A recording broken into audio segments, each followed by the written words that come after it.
হেন্দিল্লা আর কেন জমিল রোহিঙ্গা মুসলিম কমিনে 80 বছর ধরে যুগ যুগ বিভিন্ন ধরনের আরো জুলুম হওয়ার পরে আলহামদুলিল্লাহ তুম্মা আলহামদুলিল্লাহ কো নেতা ভাই হেন্দিল্লা কো লিডার ভাই দিবার খেয়াল জমিলরে একসাথে রোজা পর্যন্ত ছুটি হয়ে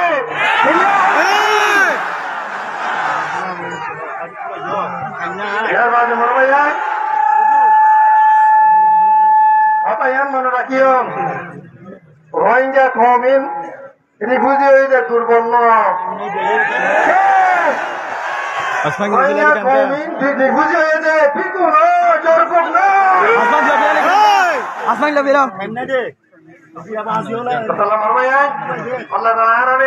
Taala hak karo hak bujare ar kanun zamir tu zalim butis kaumin ore বিচারিত করিয়ারে আর কানুন জমিয়ত ইসলামের কায়েম করে আল্লাহ রোহিঙ্গা কওমের হক করিয়ারে আর কায়েম করিয়া করিনা ধরে তৌহিদ আন্দোলন আমিন আল্লাহ জরুরি জিন্দাবাদ জিন্দাবাদ আমিন আল্লাহ জরুরি জিন্দাবাদ জিন্দাবাদ জিন্দাবাদ জিন্দাবাদ জিন্দাবাদ জিন্দাবাদ আসসালামু আলাইকুম ওয়া রাহমাতুল্লাহি ওয়া বারাকাতুহু